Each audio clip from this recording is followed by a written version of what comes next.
Je suis heureux d'être parmi vous en ce jour de décembre 2022. Heureux parce que je peux faire un clin d'œil affectueux à mes amis de Las Palmas que sont Estefania, Angie et Juan. Je suis également un peu triste parce que j'ai une pensée émue pour Antonio Lozano. Les circonstances ne m'ont pas permis d'être physiquement avec vous aujourd'hui. Cela aurait été mon premier séjour aux îles Canaries, et même en Espagne en fait, depuis la disparition d'Antonio, une disparition à laquelle beaucoup de ses proches pensent aujourd'hui encore avec une muette stupéfaction. Voilà pourquoi il m'est impossible de ne pas dédier ma part de ce moment de dialogue aux frères et aux confrères trop tôt partis.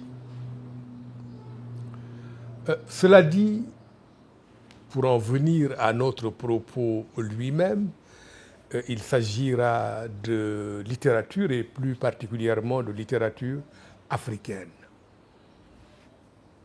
Comme vous le savez bien, un auteur écrit dans la solitude et dans le silence. Mais son texte est un élan vers autrui. Et au fond, c'est pour ça que l'on peut dire, avec le poète Abdellatif Lahabi, que la solitude de l'écrivain est toujours une solitude peuplée. En tout cas, j'apprécie beaucoup l'opportunité d'échange qui m'est ainsi offerte. Et vous savez quoi?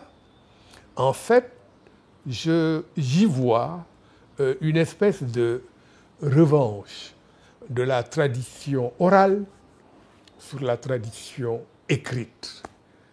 Nous pouvons nous parler, ce ne sont pas des signes imprimés, un peu froids, qui sont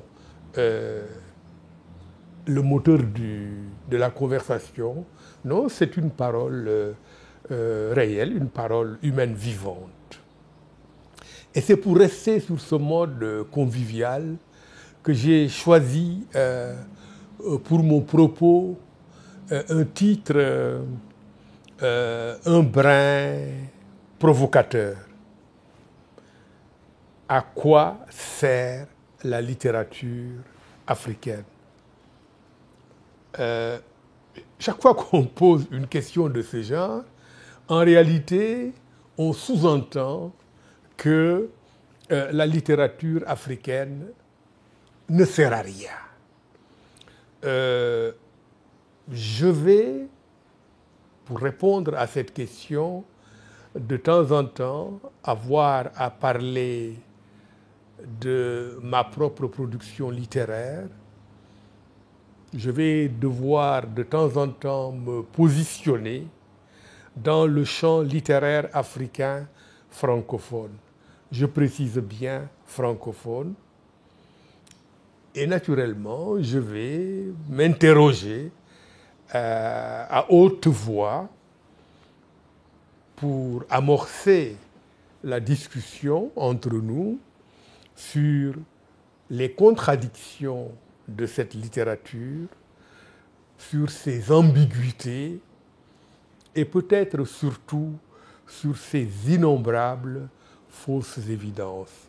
Il y a tant de choses qui paraissent évidentes en littérature africaine, mais qui ne le sont pas pour de vrai. Et d'une manière générale, et ici au fond on quitte l'Afrique pour parler de l'acte d'écrire en général, c'est si complexe la littérature que beaucoup d'auteurs surtout les auteurs les plus connus, consacrent autant de temps à écrire leurs livres qu'à se demander ce que signifie l'acte d'écrire ces livres-là. Et cette interrogation, elle est plus présente, plus pressante lorsqu'on en vient à une littérature africaine. Parce qu'au fond, au-delà de la question de savoir si la littérature africaine sert ou non à quelque chose, en fait, la vraie question, c'est de savoir si elle existe ou non. Et il y a tout de même des penseurs africains, des auteurs de fiction, et non des moindres. Je citerai par exemple Ngugi wa Thiong'o, qui estime que ce qui existe, c'est au mieux une littérature euro-africaine, écrite certes par des Africains, ayant pour cadre le continent africain, portant sur des sujets propres à la société africaine, mais puisque c'est écrit dans une langue étrangère, en anglais, en portugais ou en français notamment, eh bien, Ngugi délégitime cette littérature, la disqualifie et, de manière radicale, dit que la véritable littérature africaine doit être écrite dans les langues africaines. Et donc, à la fin de mon propos, j'accorderai une place importante à la question linguistique. Mais au départ, ce que je veux montrer, c'est à quel point la délimitation du champ littéraire africain est problématique. Peut-être d'ailleurs que dès le départ, je dois prendre des précautions. J'aurais dû dire que je vais parler de la littérature négro-africaine francophone. Parce que nous allons voir que selon les aires linguistiques, et ici quand je dis linguistique, je parle des langues coloniales, selon les aires linguistiques, en fait, les analyses peuvent singulièrement différer. Alors, ce qui frappe, tout d'abord, c'est l'impossibilité de dessiner avec précision les contours du champ littéraire africain. Par exemple, et là c'est vraiment le meilleur exemple, Aimé Césaire, dont le nom reviendra d'ailleurs plusieurs fois dans mon propos, il trône au centre de ce dispositif littéraire. Mais à l'état civil, Aimé Césaire est français et du point de vue culturel, il est des Antilles, il est certes afrodescendant, mais il n'est pas africain au sens strict du terme. C'est un véritable casse-tête. Et je pense aussi que, au fond, chaque fois qu'on dit africain, vous le savez certainement, les gens pensent à l'Afrique noire. Et ça ne date pas d'aujourd'hui. En 1956, se tient à Paris, à l'initiative de la revue Présence africaine, fondée par Alioune Diop, le premier congrès des écrivains et artistes noirs. C'est moi qui souligne le mot noir, à Paris, à la Sorbonne. 3 ans plus tard, le même congrès se tient, écrivains et artistes noirs, en 1959, et cette fois-ci à Rome. La première grande manifestation du Sénégal culturel, du Sénégal indépendant, en 1966, c'est le Festival mondial des arts nègres. organisée par le président poète Léopold Sédar Senghor, ici même à Dakar, d'où je vous parle. Et j'insiste sur cela parce que on en arrivera au mouvement de la négritude et on verra qu'en fin de compte, la couleur de la peau elle-même joue un rôle important dans la réflexion sur l'Afrique. Ce ne sont pas les Africains qui l'ont voulu, c'est leur histoire. Ils ont été opprimés, colonisés, mais avant cela, il y a eu la traite négrière. Et je pense que la couleur de la peau a joué un rôle important dans ce processus-là. Et c'est pourquoi, au fond, on parle assez naturellement de littérature négro-africaine. Est-ce que vous imagineriez qu'on parle de littérature blanco-européenne? Je pense que tout le monde ouvrirait de gros yeux en disant « mais ça n'a pas de sens, blanco-européenne ». Mais négro-africaine, c'est accepté par tout le monde. Et donc, ça veut dire quoi? Ça veut dire que, en fait, lorsqu'on parle de littérature africaine, on est moins dans la géographie que dans l'histoire. On est dans les blessures infligées aux nègres à travers l'histoire. Et c'est la raison pour laquelle, on en exclut l'Afrique du Nord. Égypte, Libye, Maroc, Tunisie, Algérie. Ce sont des pays qui se tournent culturellement vers le monde arabe, mais tout en faisant, je pense, les yeux doux à l'Europe qui leur est du reste géographiquement proche. Le Sahara, qui était jadis un lieu de passage et de contact, pour le meilleur et pour le pire, hein, il faut bien le préciser, est devenu un verrou.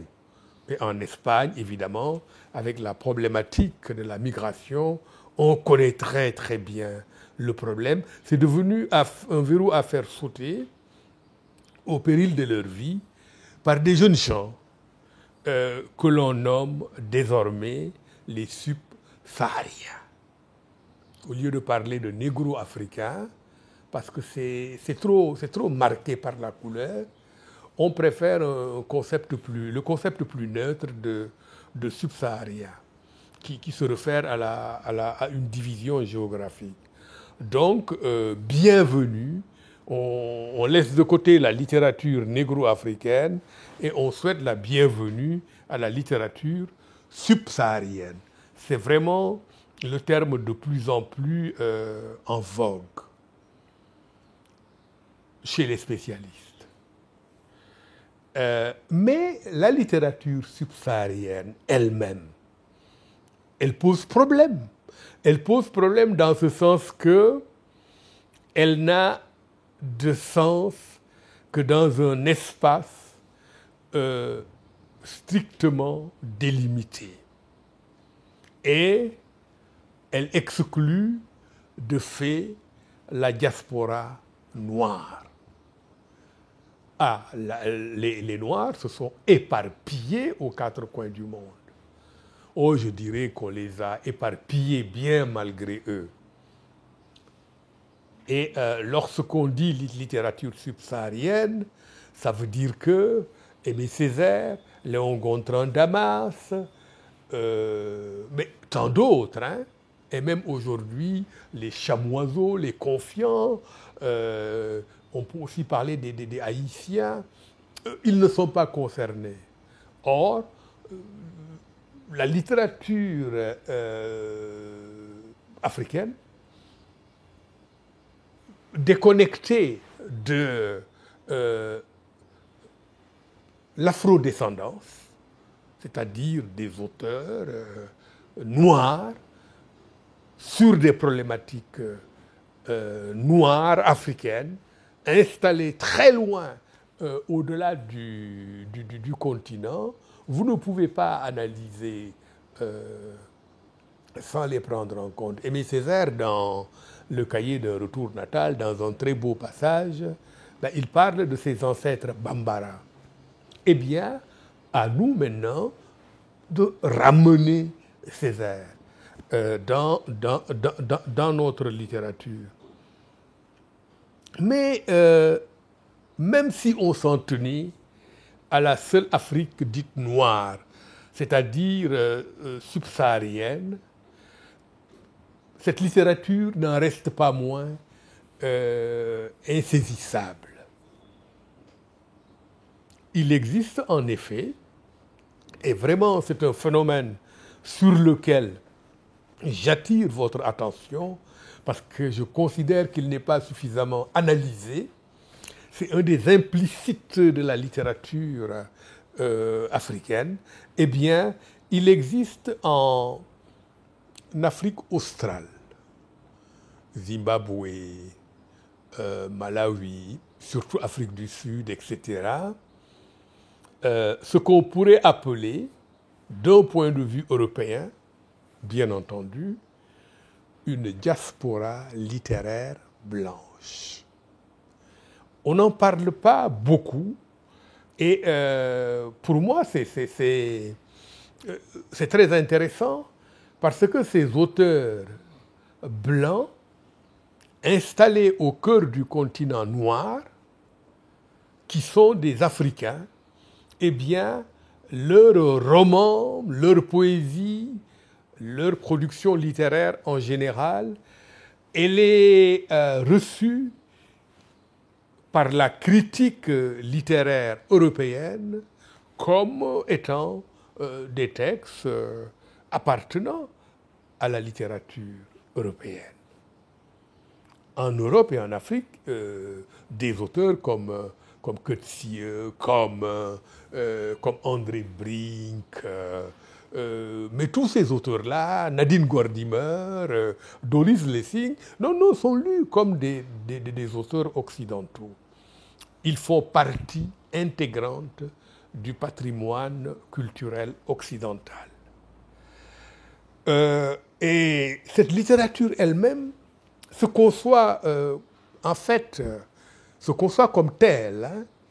J'ai été très frappé en lisant les mémoires d'un de mes auteurs favoris, André Brink, auteur sud-africain blanc, un ouvrage volumineux, intitulé « Mes bifurcations ».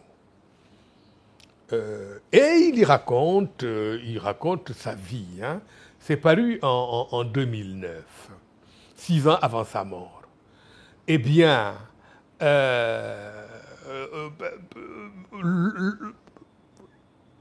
non, il ne s'exprime pas du tout en auteur africain.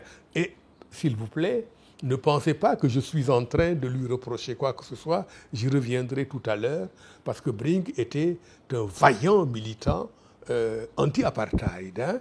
Non, je suis en train juste de faire un constat. Je crois que c'est pareil avec Breitenbach, c'est pareil avec Doris Lessing, mais peut-être que c'est surtout perceptible chez un auteur comme le très talentueux prix Nobel de littérature, John Coetzee.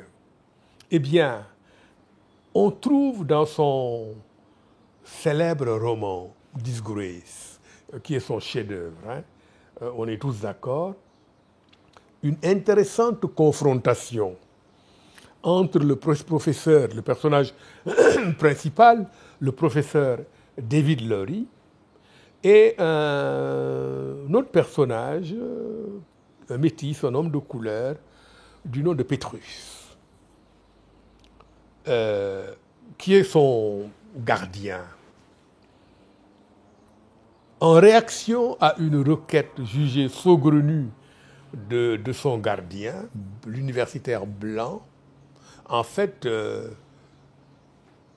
la fille de David Lurie, qui s'appelle Mélanie, elle a été violée par un jeune noir. Elle est tombée enceinte. Et puis Pétrus dit, ce qu'on va faire, on va la marier à son violeur. Elle le dit au professeur Lurie. Et le professeur Lurie nous dit, le romancier, l'auteur, est sur le point de répondre à Pétrus, nous autres occidentaux, oui, westerners, nous autres occidentaux, nous n'agissons pas de la sorte. Oui, c'est l'auteur Coetzee qui dit « Je suis un occidental ». Et puis, je crois qu'avec le même auteur, pareillement dans un recueil de nouvelles, publié après son prix Nobel, je crois que c'est le premier ouvrage publié après le prix Nobel par Coetzee, ça s'appelle Elisabeth Costello, l'ouvrage. Et une des nouvelles est intitulée The Novel in Africa, le roman en Afrique. Et c'est un portrait au vitriol d'un auteur nigérian à succès, Emmanuel Edougou, qui m'a beaucoup rappelé, et pas à moi seul d'ailleurs, Wole Soyinka. Hein? Et c'est un portrait très sarcastique, hein? Très méchant. Eh bien, ce portrait d'Edougou, c'est l'occasion pour Coetzee de se moquer discrètement du vitalisme, entre guillemets, africain. Et les Africains qui disent, ouais, on a de l'énergie, on a de la force, nous sommes les fils aînés de la terre, nous sommes, etc. Bon, ils trouvent ça très ridicule et ils s'en moquent beaucoup. Et de toute façon, ce que ça montre, hein, c'est que l'auteur ne se trouve rien de commun avec Edougou ou avec l'Afrique noire. Il parle de cette Afrique-là un peu à la manière d'un Pierre Loti décrivant au XIXe siècle ces personnages africains de la ville de Saint-Louis du Sénégal. Loti a vécu d'ailleurs au Sénégal, soit dit au passage. Eh bien, ici, hein, pour éviter vraiment tout malentendu, je n'ai pas parlé de cette tribu blanche d'Afrique, hein, de la diaspora blanche implantée au cœur du continent africain, diaspora littéraire blanche, bien entendu. Je n'en ai pas parlé pour dire, oh oui, vous voyez, c'est des écrivains racistes, ils se considèrent comme des blancs. Non. Il n'y a pas d'arrière-pensée négative de ma part. On ne peut reprocher à personne de n'être pas celui qu'il n'est pas.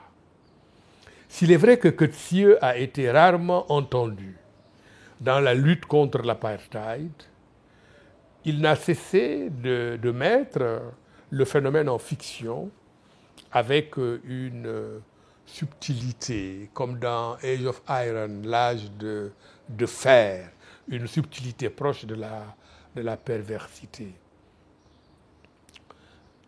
J'ajouterai que je tiens ce romancier pour un des plus grands de notre époque, Summertime étant, de tous ses livres, celui qui m'a le plus interpellé par ses prouesses esthétiques. Quant à ses congénères, Nadine Gordimer, Angie Krog, Breton Breitenbach, André Brink, leur œuvre ne s'est pas seulement élaborée dans la haine de la ségrégation raciale, ils se sont aussi publiquement engagés contre celle-ci. Nadine Gordimer était, par exemple, une militante active de l'ANC. Et moi, j'ai participé avec elle ici à Dakar à une réunion de l'ANC au temps de l'apartheid. Vers la fin de l'apartheid était déjà mourant en fait.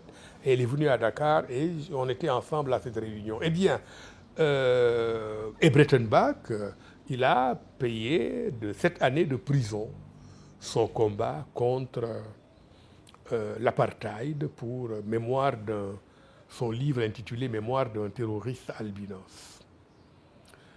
On pourrait espérer, une fois toutes ces ambiguïtés relevées, l'Afrique du Nord qui regarde vers le monde arabe, la diaspora blanche qui fait partie de la littérature africaine sans vraiment en faire partie, eh bien, on pourrait espérer que toutes ces ambiguïtés relevées, il y aurait une certaine cohérence de la littérature africaine ramenée à sa stricte composante subsaharienne.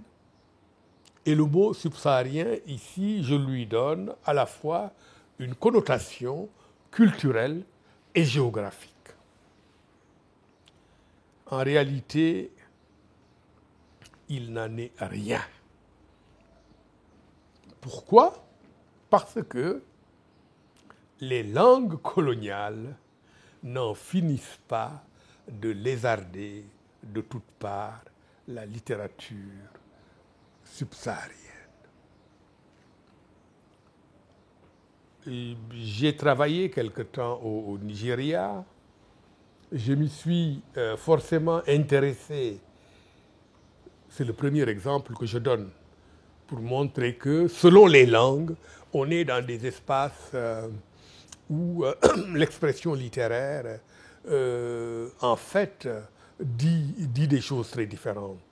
Donc, quelques années au Nigeria, eh bien, je me suis intéressé à la production dite anglophone et il m'est difficile de trouver des points communs, pas avec la littérature, nous y reviendrons, mais des points communs entre l'institution littéraire au Nigeria, au Ghana, au Kenya, des points communs avec l'institution littéraire à Dakar, à Yaoundé ou à Conakry. Le découpage est en fait en fonction des langues coloniales. Le phénomène, sans être tout à fait nouveau, je pense qu'il va en s'aggravant aujourd'hui. Et c'est une régression, pour en prendre la mesure, il suffit de se souvenir qu'il y a seulement 4 décennies, il n'y a pas si longtemps que ça tout de même, la circulation des textes africains d'une langue à une autre à travers les traductions se faisait assez naturellement. Et c'est pourquoi d'ailleurs nos aînés, les Sémène Ousmane et compagnie, Soyinka, le Kenyan Ngugi wa Thiong'o se connaissent mieux entre eux que nous connaissons déjà les gens de ma génération, mais les auteurs les plus jeunes, mais ils savent francophones, hein, ils savent rien ils connaissent pas les auteurs du Nigeria, ils connaissent pas les auteurs du Kenya, etc. Donc il y a une espèce de recul. Bon, personnellement, j'ai pu lire assez jeune, au bas de la 2e avenue, de Ezekiel Mfalele, Pleurs au pays bien-aimé, de Alan Paton, L'âge d'or n'est pas pour demain. Et je les ai lus d'abord en français, hein, de Aïkwe Arma, Pétale de sang, publié de Ngugi wa Thiong'o, un livre qui m'a impressionné, à présence africaine, ou sur un autre registre, hein, les essais politiques d'Amilcar Cabral, traduits également en français. Voilà. Et des auteurs comme Bernard Dadier, Mariama Ba, Yambo Wologem ou Mongo Betty étaient eux aussi largement commentés à Lagos Et à Kampala, on connaissait leurs textes. Il y avait des traductions et ces auteurs se retrouvaient assez souvent. J'ai parlé de 56, 59 et 66, mais ça a continué. La présidence africaine était un carrefour, les gens se retrouvaient là-bas, les gens se retrouvaient à Conakry, se retrouvaient à Accra. Voilà, donc ça a disparu. Et aujourd'hui, on est dans ce que Senghor a appelé, à juste titre, la balkanisation du continent africain, c'est-à-dire son morcellement selon les aires linguistiques.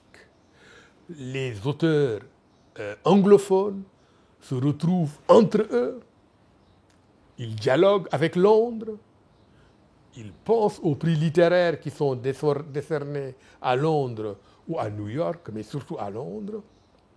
Les francophones se retrouvent entre eux. D'ailleurs, ils se retrouvent entre eux rarement en Afrique, surtout en France, en Belgique aussi, un peu en Suisse. Les lusophones, nous les connaissons encore moins. C'est ça, dans le domaine littéraire, la balkanisation. Je rappelle que le concept est de Senghor, la balkanisation de l'Afrique. Le phénomène de fragmentation que je viens d'identifier, mais il n'est pas anodin, puisque dans les faits, la seule littérature africaine qui compte aujourd'hui s'élabore à partir des anciennes métropoles coloniales. Et boum, il y a une nouvelle division, c'est-à-dire une littérature à deux vitesses. La littérature, par exemple, sénégalaise, produite au Sénégal, avec des maisons d'édition du pays national. Et puis maintenant, nous insisterons un peu plus tard là-dessus, la littérature sénégalaise produite et donc même à Paris, hein, sur les bords de la Seine. Et donc même quand on considère les choses du point de vue simplement linguistique, il y a la littérature du Nigeria produite au Nigeria, et puis il y a la littérature du Nigeria tournée vers l'Angleterre. Voilà, Chimamanda et tous ces auteurs-là, qui sont peut-être plus lus d'ailleurs en Angleterre que dans leur pays, et pareil pour les auteurs francophones. Je ne veux pas me moquer trop facilement de l'agitation qui s'empare de temps à autre des milieux littéraires africains de Paris. Ah oui, parce qu'il y a la littérature. On parlait au début de cet entretien de la littérature négro-africaine. Maintenant, je pense que le phénomène que je m'apprête à décrire, eh bien, ça pourrait plutôt s'appeler la littérature négro-parisienne. Ça se passe là-bas. Même pas en France en général, c'est circonscrit dans le quartier latin. Et ceux qui connaissent vraiment la littérature africaine savent très bien de quel phénomène il s'agit. Alors, c'est une littérature extravertie, au fond qui n'arrive pas sur le continent. Nous n'en recevons que des échos à Dakar, à Abidjan ou à Yaoundé, à travers les médias tels que RFI, TV5 ou France 24. Nous parlons ici d'écrivains africains ou afro-descendants qui ont fini par trancher, parfois du reste avec une certaine mauvaise humeur, le cordon ombilical qui les reliait à l'Afrique. Mais comme le dit Césaire dans le cahier d'un retour au pays natal, le zèbre ne peut pas se débarrasser de ses zébrures comme d'une rosée de lait frais. En effet, dans ces nouveaux centres extérieurs de légitimation du texte littéraire africain, l'auteur est constamment renvoyé à ses origines. Origine tchadienne, gabonaise, il est constamment renvoyé à son africanité, même s'il s'échine à affirmer avec vigueur à la fois sa singularité d'écrivain et son universalité d'être humain. Ces nouveaux auteurs, ils ne se veulent plus africains, ils ne se veulent plus rien, ils se veulent citoyens du monde. Et quand on voit comment fonctionne notre planète, je pense que cette revendication n'est pas absurde. Se revendiquer citoyen du monde, je pense que ça a quelques significations. Mais aussi, ça veut dire que l'auteur ne se sent pas responsable des problèmes qui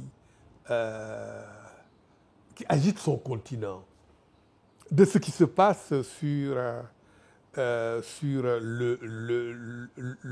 continent africain.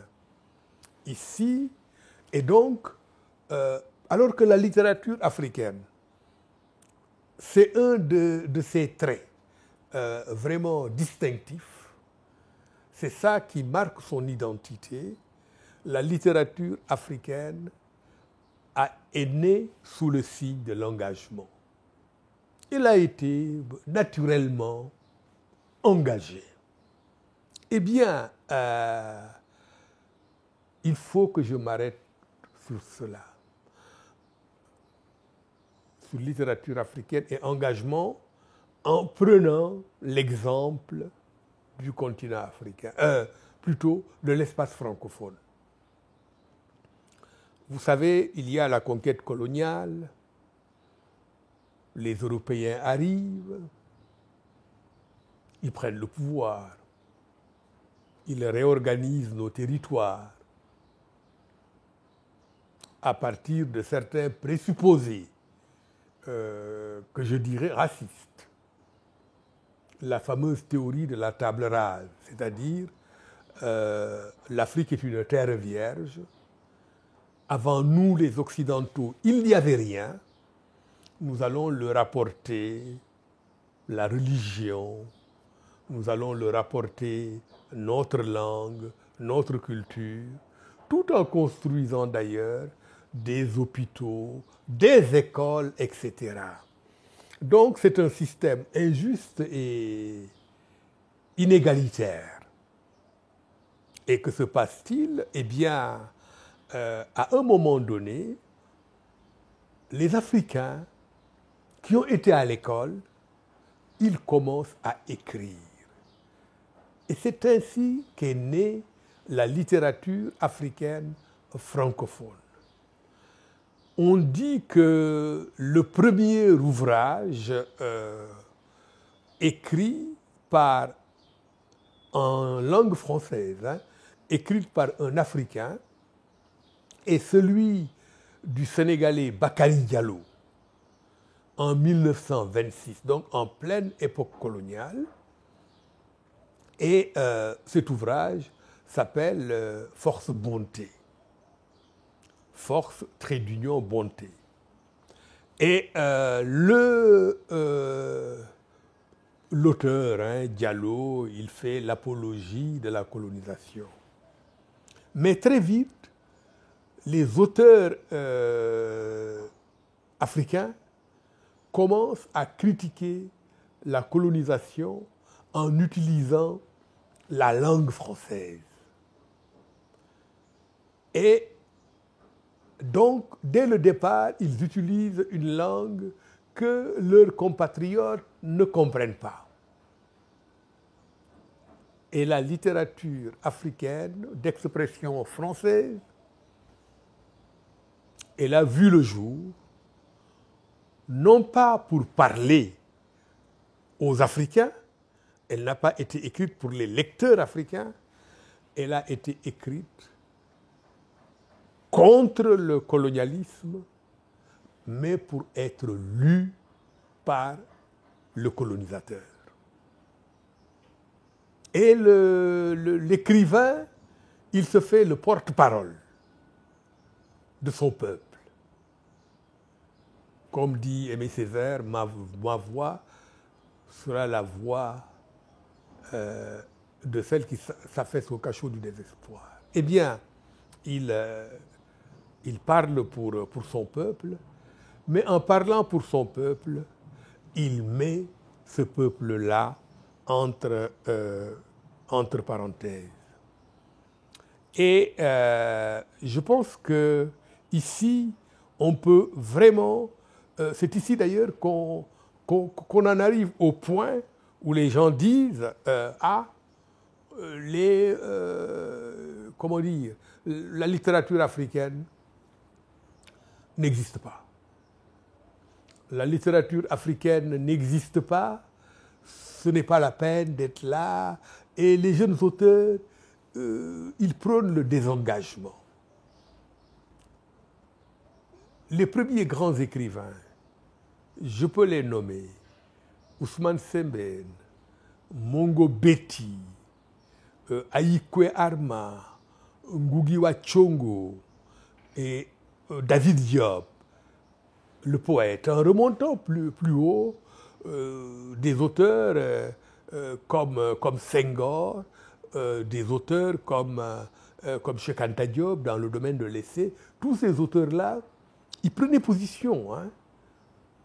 Mais maintenant, nous avons des jeunes auteurs qui disent « Ah, nous ne voulons pas prendre position, je ne veux pas porter l'Afrique sur mes épaules, je suis un homme libre en tant qu'écrivain, je veux écrire des histoires d'amour si j'en ai envie, mais pas toujours là à critiquer la colonisation, le néocolonialisme, l'impérialisme. » En fait, les auteurs, les jeunes auteurs, ils en ont un peu marre de la littérature politique.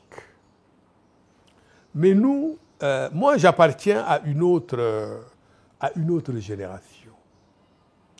Et j'appartiens à une génération intermédiaire.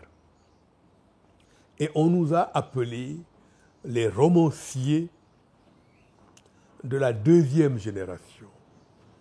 C'est le critique littéraire togolais, Sévanou Dabla, qui a forgé le concept d'auteur africain de la deuxième génération, parmi lesquels on cite en général l'ivoirienne Véronique Tadjo, une autre ivoirienne d'ailleurs, Tanela Boni, le Guinéen Tcherno Monenembo, un autre Guinéen, William Sessassine, ou bien Sonila Boutansi, Sylvain Bemba, Henri Lopez, Emmanuel Dongala, tous congolais en fait. La littérature congolaise est extrêmement forte. Et moi-même, je fais partie de ces auteurs de la deuxième génération. Je suis mentionné par les critiques littéraires comme faisant partie de ces auteurs de la deuxième génération. Évidemment, il y a toute une réflexion à faire sur le phénomène générationnel en littérature. Qu'est-ce qui fait que, brusquement, tous les auteurs d'une même génération, tout en revendiquant chacun sa singularité d'écrivain, mais pourquoi tous, au fond, ils sont sur les mêmes thématiques, ils écrivent plus ou moins de la même façon. C'est un phénomène qui est réel, mais qui n'est pas facile à expliquer. Moi-même, j'ai publié mon premier roman en 1981. Et ces auteurs de la deuxième génération, nous nous sommes abreuvés à des sources très, très diverses. Nous sommes des auteurs très éclectiques. Nous avons circulé entre les continents, entre les générations, entre les langues. D'abord, nous avons essayé de décrypter la condition humaine par la fréquentation de textes. C'est mon cas, aussi différent que ceux de Jean-Paul Sartre, de Fyodor Dostoïevski, de Franz Kafka. Mais nous avons aussi lu Marx, Cabral, Senghor, Cheikh Anta Diop, Frantz Fanon. Et toutefois, la marque la plus visible maintenant sur nos récits est celle de la littérature sud-américaine. Et il faut dire que quand nous arrivons à maturité dans notre formation, entre les années 70 et 80, à l'époque, personne ne pouvait échapper à la littérature latino-américaine. Personne. La question maintenant avec la littérature latino-américaine, elle nous a influencé des auteurs comme évidemment Marquez, des auteurs comme Vargas Llosa, Cortázar, Carlos Fuentes, Octavio Paz. Ces auteurs nous ont marqués. Le fameux réalisme magique, mais au fond, le réalisme magique n'est-il pas africain? Il y a vraiment toute une question de savoir qui a influencé l'autre. Est-ce que ce sont les auteurs latino-africains latino-américains qui ont influencé les Africains, ou bien c'est eux qui ont exprimé leur part d'africanité dans leur roman?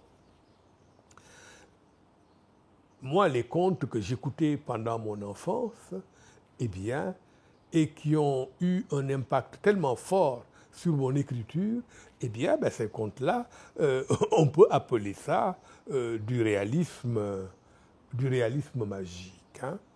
Et après tout, le livre de Daniel Fagonoua date de la fin des années 30. Ce livre s'appelle « La forêt aux 1000 démons ». Et c'est un livre purement surréaliste. Bien avant que l'on ait commencé à découvrir cette fameuse littérature sud-américaine. De même, c'est en 1952 que Amos Tutuola a publié son livre « L'ivrogne dans la brousse ». C'est également un ouvrage où on sent la patte de la, du réalisme magique. À l'époque, personne n'avait entendu parler de Marquez, de Juan Rulfo ou Ernesto Sabato. Ces deux derniers auteurs, d'ailleurs, je tiens à les citer parce que je les apprécie tout particulièrement. Et ils ont la particularité tous deux de n'avoir pas beaucoup écrit. Hein. Rulfo, c'est Pedro Paramo et un autre petit texte peut-être. Ernesto Sabato, c'est Le Tunnel, c'est Alejandra, c'est L'Ange des Ténèbres. Et puis, je crois, un peu avant sa mort, un petit court récit mémoriel intitulé Avant la fin. Ils ont été très très sobres en écriture tous les deux, et ils sont, Rulfo et Sabato, Sabato l'Argentin, Rulfo le Mexicain, d'une écriture extrêmement puissante. Et puis, on connaît un ouvrage comme Les Soleils des Indépendances. Ahmadou Kourouma, l'auteur ivoirien, très célèbre et important des Soleils des Indépendances, qui est un ouvrage fantastique, n'a jamais dit qu'il avait été influencé par la littérature latino-américaine. Donc, quand on parle de la littérature latino-américaine, il y a vraiment ce petit bémol, cette petite interrogation qu'il faut soulever. En ce qui me concerne, même si dès ma première publication intitulée Le temps de Tamango, j'ai présenté 100 ans de solitude comme le chef-d'œuvre absolu de la littérature universelle, je dois dire ici que ce sont surtout les contes de mon enfance qui m'ont donné le goût du fantastique et influé ma façon d'écrire. J'ajouterai que les auteurs de la deuxième génération, nous sommes arrivés à maturité dans le temps de la désillusion pressentie par Kourouma et Ewologem. Il faut que je dise rapidement ce que j'entends par le temps de la désillusion. Mais vous savez, à l'époque coloniale, les auteurs étaient très engagés. On a écrit des romans contre la colonisation, vraiment pour libérer le continent. Et dans une certaine mesure, cela a joué un rôle dans la libération du continent africain, dans sa décolonisation. Et donc, les Blancs ont quitté l'Afrique, il n'y a plus de pouvoir colonial, et des dirigeants africains les remplacent.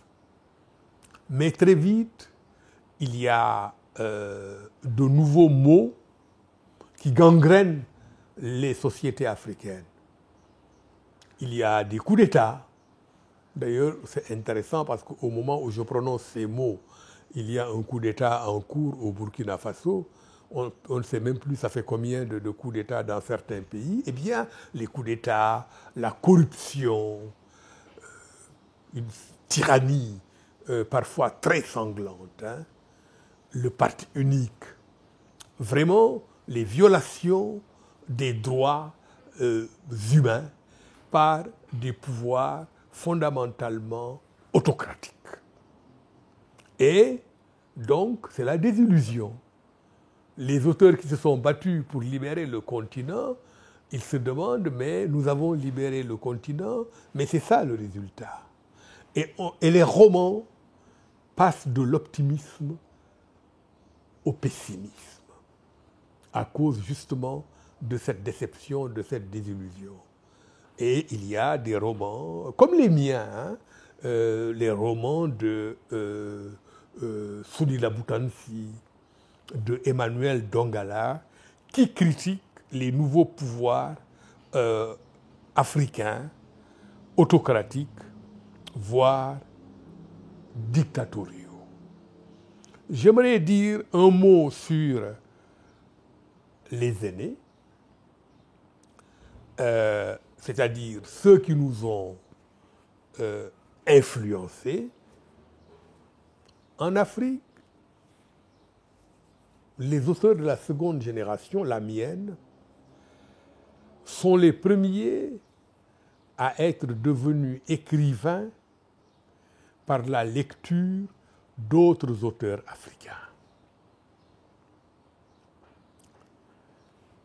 Et ça fait une certaine différence.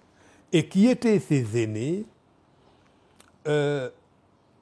C'était des aînés pour qui l'engagement relevait, si je peux le dire de cette manière imaginée, du phénomène respiratoire. On est engagé parce qu'il n'y a pas moyen d'être autrement. Quand je dis engagé, je parle vraiment d'un engagement du genre sartrien. L'écrivain qui prend sa plume pour une épée, qui se bat contre l'injustice, contre l'oppression et contre finalement non seulement les maux de sa société, mais les maux de l'humanité tout entière. Et ces auteurs ont en quelque sorte voulu faire, le mot est de Baudelaire, faire du rêve le frère aîné de l'action. Baudelaire parlait plutôt de l'action qui doit être la sœur du rêve. Eh bien, ici, c'est le rêve qui est le frère aîné de l'action parce qu'il le précède l'action. On est frappé de constater en effet, avec le recul, que Aimé Césaire, Alioune Diop, Léon Gontran Damas, Agostinho Neto, Léopold Sédar Senghor, parmi des centaines d'autres auteurs, ont eu, en symbiose avec leur travail d'écrivain, une intense activité politique et ont parfois même conduit leur pays à l'indépendance. Voilà, l'action, le rêve, cela va ensemble. Et ces gens ont dirigé leur pays. Agostinho Neto a conduit l'Angola à l'indépendance, est devenu le premier président d'Angola. C'est la même chose pour Senghor. Aimé Césaire a été maire de Fort-de-France pendant 5 ans, député. C'était un homme politique d'une importance considérable.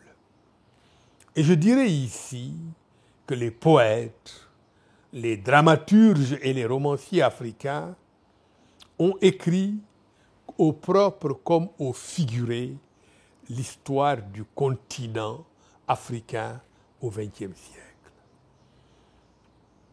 Il n'est pas excessif de supposer que sans les poèmes, souvent totalement ésotériques, de Senghor et Aimé Césaire, une grande partie de l'Afrique serait très différente de ce qu'elle est aujourd'hui et sûrement pas en bien. Peut-être que le rôle que ces poètes-là ont joué dans l'émancipation de l'Afrique est infiniment plus important qu'on le croit en général.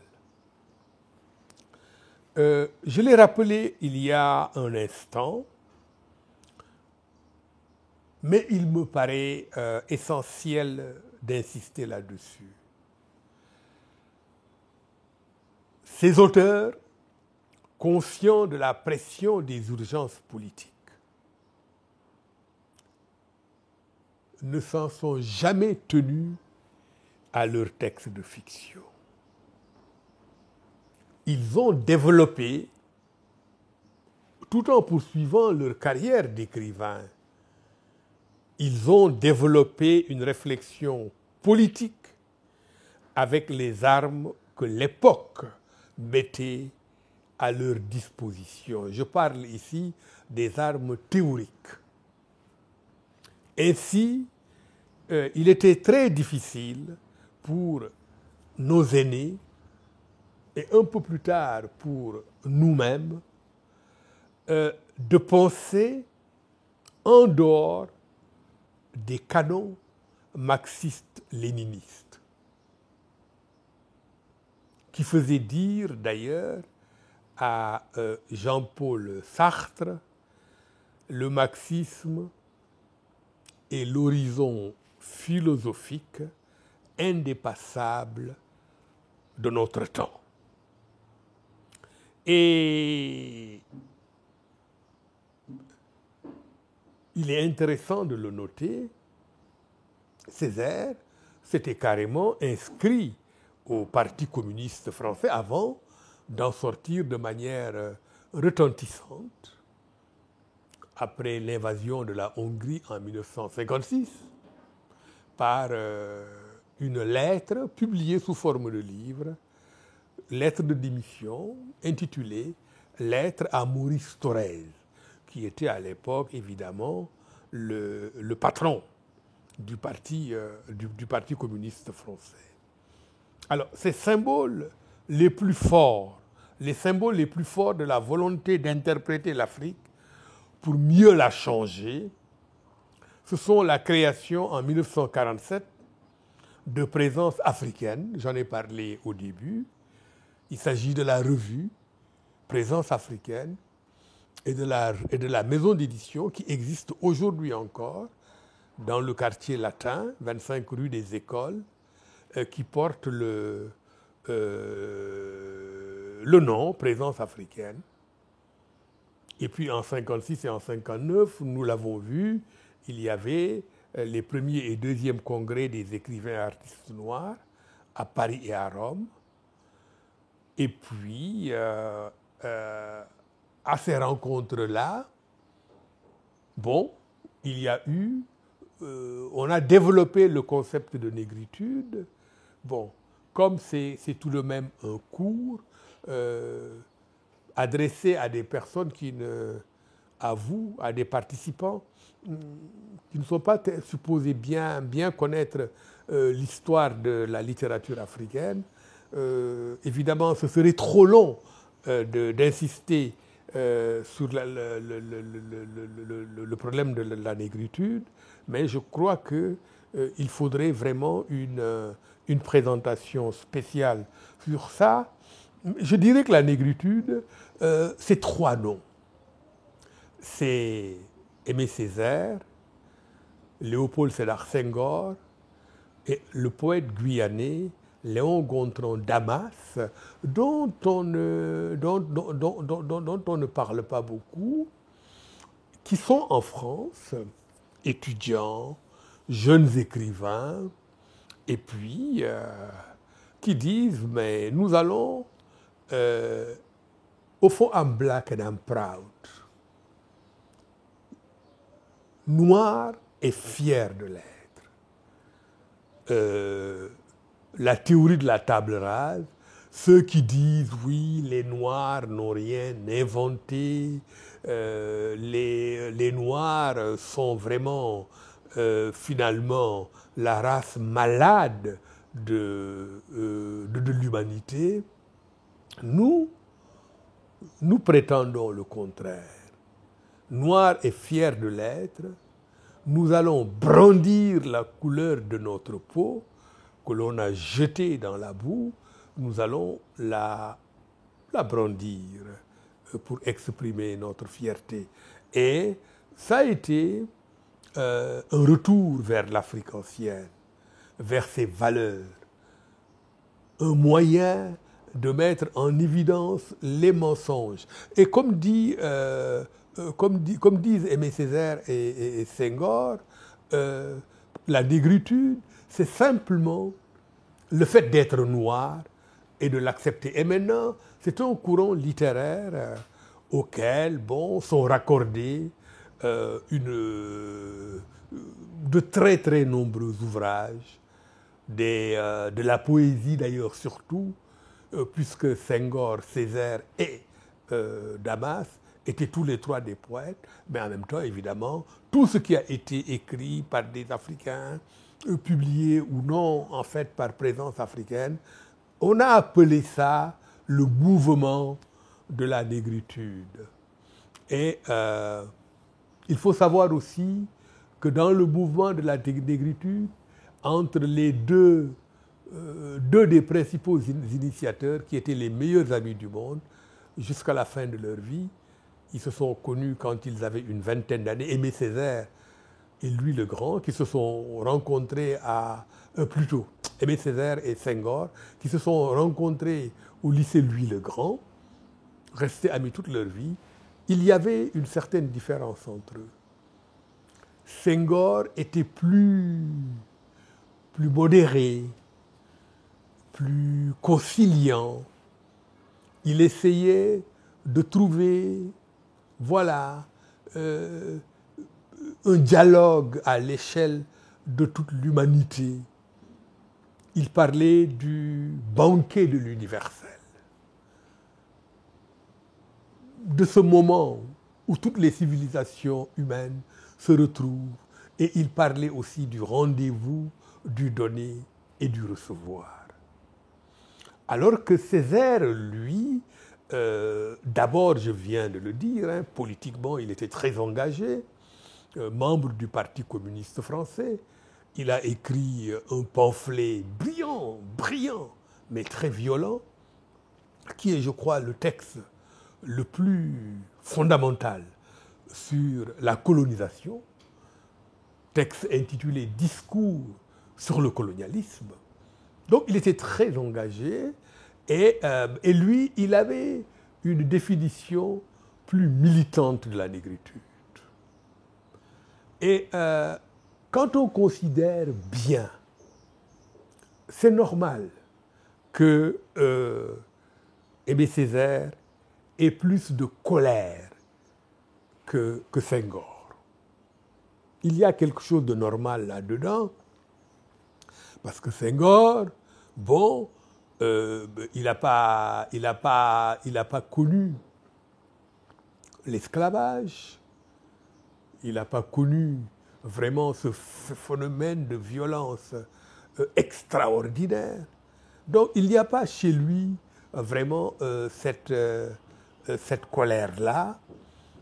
Il n'est pas un héritier de ces moments particulièrement violents tels que Aimé Césaire a pu connaître ça aux Antilles.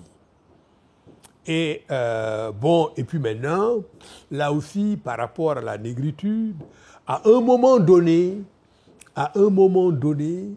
on a commencé à sentir des fissures, c'est-à-dire une querelle entre les auteurs anglophones et les auteurs francophones. Parce que, il faut aussi le dire, la négritude est une émanation de la littérature négro-francophone. Elle est née à Paris. Et les trois créateurs, c'est des poètes francophones, Césaire, Damas et Senghor. Alors, les auteurs anglophones, eux, ont commencé à critiquer la négritude, à dire, bon, qu'eux, ils préfèrent le concept de African personality, personnalité africaine. Et il y a la fameuse phrase de Wole Soyinka qui dit, bon, pour se moquer de la négritude, il dit, le tigre ne crie pas sa tigritude, il saute sur sa proie et la mange. Et c'était une façon pour lui de dire que la négritude est trop contemplative, elle est trop descriptive. Elle se contente d'interpréter le monde négro-africain, de faire un état des lieux, alors que ce qu'il faudrait, c'est agir. Le tigre ne crie pas sa tigritude, il saute sur sa proie et la mange. La phrase d'ailleurs est très célèbre, Personnellement, je ne la trouve pas très intelligente, hein, cette phrase-là. Je la trouve même un peu puérile, mais ça, c'est une autre histoire. Eh bien, il faut cependant reconnaître que la vie littéraire, en ces temps-là, hein, de ferveur libératrice, a été un joyeux carnaval et le prétexte au plus audacieux bricolage esthétique. Cela ne pouvait durer indéfiniment et à un moment donné, je pense que l'édifice dénommé littérature africaine est apparu si fragile qu'il a fini par sembler quasi imaginaire. Mais vous savez, la question posée de savoir s'il faut, oui ou non, prendre au sérieux la littérature africaine. La question initiale, à quoi sert finalement la littérature africaine, mais renvoie à la question de la langue.